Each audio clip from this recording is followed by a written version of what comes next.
He could have been anyone. He could have been your neighbor, the friendly face at the grocery store, or the quiet man at the end of the bar. Gary Johnson was a master of blending in, of appearing utterly ordinary, but behind his unremarkable facade lurked a chilling secret, a darkness that would shock the world. This is the story of a man who lived a double life, a man who walked among us while harboring a terrifying secret. Johnson's tale is a stark reminder that evil often wears a benign mask. He was the man next door, the one you'd never suspect of anything sinister. He lived in a modest home, kept his lawn meticulously trimmed, and exchanged pleasantries over the fence. He was, to all appearances, an average man living an average life, but beneath the surface, a storm raged. What drove Johnson to his double life? What demons lurked in the shadows of his mind, driving him to commit unspeakable acts? These are the questions that have captivated the public's imagination, turning Gary Johnson from an unknown entity into a household name. His story is a chilling reminder that appearances can be deceiving, that darkness can lurk in the most unexpected places. Netflix Hitman thrust Johnson's life into the spotlight, exposing his crimes and capturing the attention of millions. The documentary series, with its chilling reenactments and haunting interviews, peeled back the layers of Johnson's carefully constructed facade, revealing the monster that lay beneath. The world watched, captivated and horrified, as the true extent of Johnson's crimes unfolded on their screens. To understand the monster, we must first understand the man. Gary Johnson wasn't born a killer. He was molded into one by a life marred by hardship and neglect. His childhood, spent in the shadow of poverty and instability, left an indelible mark on his psyche.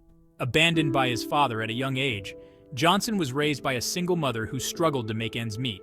Their home, a dilapidated apartment in a rundown neighborhood, became a breeding ground for resentment and despair. Young Gary witnessed firsthand the brutality of life on the margins, the desperation that drove people to desperate measures. He learned to be wary, to trust no one, to look out only for himself. These early experiences, etched into his very being, laid the foundation for the man he would become. As a teenager, Johnson drifted further into delinquency. He fell in with a rough crowd, finding solace in their shared sense of alienation and anger. Petty theft escalated to vandalism, then to assault. With each transgression, Johnson's conscience dulled, his capacity for empathy eroded by the harsh realities of his existence. He was on a dangerous trajectory, hurtling towards a life of crime. It was during this turbulent period that Johnson discovered his talent for violence. A street fight, fueled by alcohol and rage, ended with Johnson standing over his opponent, his fists bloodied, a sense of power surging through him. In that moment, something shifted within him. He had tasted power, felt the intoxicating rush of control, and he craved more. The line between right and wrong, already blurred, faded further still.